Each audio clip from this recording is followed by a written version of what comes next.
এখনও প্রাণ আছে সিলেটের হাইটেক পার্কের, তবে সরকারের যথাযথ দৃষ্টি না পেলে বিফলে যেতে পারে উত্তর পূর্বাঞ্চলের প্রযুক্তি বাণিজ্যের বিশাল সম্ভাবনা। ব্যবস্থাপনা সংকটে পার্কে প্লট বরাদ্দ নেওয়া বেশিরভাগ প্রতিষ্ঠানই কাজ শুরু করেনি, ফলে মুখ থুবড়ে পড়েছে সম্ভাবনাময় সরকারি প্রকল্পটি। সিলেট থেকে আনিস রহমানের ক্যামেরায় আরও জানাচ্ছেন সজল ছত্রী।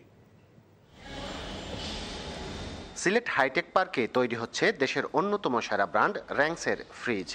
প্রতিবন্ধকতায় পুরোদমে উৎপাদনে যেতে পারেনি প্রতিষ্ঠানটি, তবে জন্মের আগেই মরতে বসা সিলেট হাইটেক পার্কের তারাই সবেধন নীলমণি।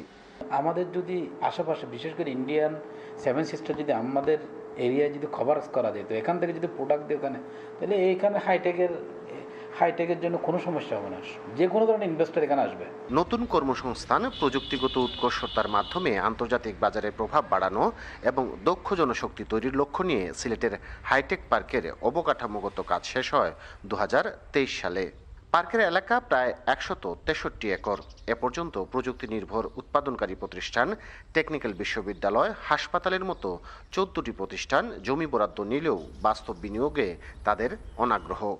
ধুঁকতে থাকা হাইটেক পার্ক নিয়ে হতাশ স্থানীয়রাও। হাইটেক পার্কে গত 7-8 বছর ধরে আমরা শুনছি যে এখানে কর্মসংস্থান হবে 50,000 মানুষের। হাইটেক পার্ক তো কোম্পানিগঞ্জের জন্য একটা আশীর্বাদ হিসাবে ছিল। সবার সহযোগিতা থাকতে হবে, একটা জিনিস দাঁড় করতে হবে, যেমন বিদ্যুৎ, গ্যাস, এটার বিষয়ে প্লাস স্থানীয় যে লোকজন, তারাও অনেক সময় অনেকটা ব্যারিয়ার করে। যেমন কেউ কাজ করতে গেলে তারা ছাড়া বালু দিতে পারবে না, তারা ছাড়া ইট সাপ্লাই করতে পারবে না, সাপ্লাই করতে পারবে না, এরকম বহুত কিছু আছে। এটা আসলে বিনিয়োগকারীদের আকৃষ্ট করে না, বিনিয়োগকারীদের আরো ভয় দেখানো হয়। বিনিয়োগকারীরা মনে করছেন সরকার আন্তরিক হলে সহজেই ঘুরে দাঁড়াতে পারে অপার সম্ভাবনার এই প্রকল্পটি।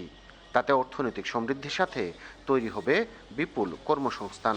যেহেতু এটা ইন্ডাস্ট্রিয়াল ফ্যাক্টরি, এখানে কন্ট্রি আমাকে প্রোডাকশন দিতে হয়, পাওয়ার এবং সিকিউরিটি ইস্যু এবং ট্রান্সপোর্ট, এগুলো যদি ঠিক করে ইমপ্রুভ করে, তাহলে আলহামদুলিল্লাহ এখানে সব ধরনের ইনভেস্টর এখানে ইনভেস্ট করতে আগ্রহ দেখাবে।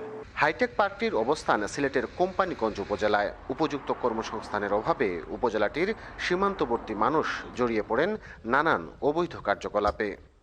সজল ছত্রী, এনটিভি নিউজ, সিলেট।